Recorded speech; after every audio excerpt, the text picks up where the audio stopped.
గోవిందరాజస్వామి గుడికొచ్చి రోడ్డుకి యువతల వైపున క్షేత్రపాలకుడు హనుమ ఇలా నిలబడుంటే ఈ వేళ్ల మధ్యలో పెట్టినటువంటి తెల్లటి పదార్థం, ఆ మధ్యలో పెట్టినటువంటి సింధూరం, ఆయన ఇలా గోవిందరాజస్వామి వంక నిలబడి నమస్కారం చేస్తుంటే నిలువెత్తు మూర్తి, ఆ గండస్థలం, పగడాల ముద్దలాంటి మూతి, ఆయనకి వేసినటువంటి ఆ తమలపాకు మాలలు, ఇవన్నీ చూసి పాదముల వంక చూసి నమస్కారం చేసి సాష్టాంగం చేసి గోవిందరాజస్వామి గుడికెడుతూ అటు ఇటు ఉన్న బోల్డ్ అన్ని కొట్లు, ఫ్రేములు, అబ్బో ఎన్ని వస్తువులు, ఇవన్నీ చూస్తూ ముందుకెళ్ళి అక్కడ పాదరక్షలు, సెల్ ఫోన్లు డిపాజిట్ చేసే చోట అవి డిపాజిట్ చేసేసి ఓసారి కాళ్ళు కడుక్కొని అక్కడ ఉన్నటువంటి ఓ 2 పుష్పమాలలు కొనుక్కొని ముందుకెళ్ళగానే ఎడంచేతి పక్కన ఆ పుండరీకవళ్ళి అమ్మవారి సన్నిధానం. అమ్మవారు దేవాలయ ప్రాంగణం విడిచి బయటికి రాదు. అమ్మవారి మెడలో ఉన్నటువంటి మంగళసూత్రాలు చూస్తే భర్తకొచ్చే గండం పోతుందంటారు. అమ్మవారి మూలమూర్తికి సంపంగి మాల ఇస్తే ఆ మెళ్ళో సింహాచలం సంపంగల మాల వేస్తే,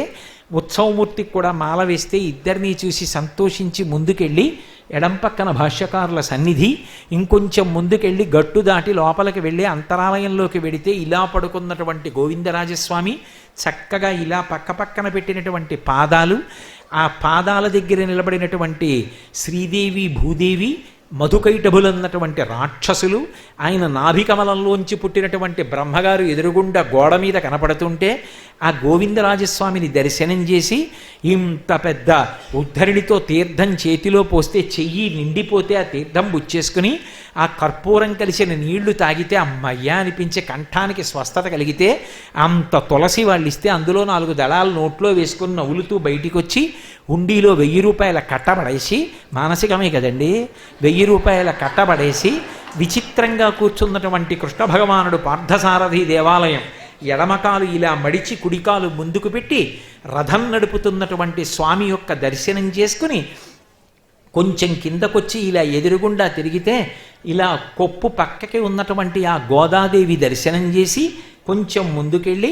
ఆ గోదాదేవిని చూడగానే ఆ ధనుర్మాసం పాశురాలు ఉందు మడగళిత్తు నోడాల తోల్వళియన్నంద గోపాలన్ మరుమగళే నిప్పిన్నాయ్ కందుం కమలం కడలీ కడైత్తిరవాయ్ వందయంగం తోళియలై మధుకాన్ మాధవి అంటూ ఆ పాశురాలు గుర్తొచ్చి అక్కడి నుంచి కొంచెం ముందుకెళ్ళి ఎదురుగుండా ఉన్నటువంటి మంటపంలోకి వెడితే అక్కడ శ్రీ భూ సహిత వెంకటేశ్వర స్వామి వారి దర్శనం చేసుకుని కళ్యాణాక్షతలు తల మీద వేస్తే దేవాలయానికి ప్రదక్షిణంగా వస్తూ స్వామివారి పాదుకలు చూసి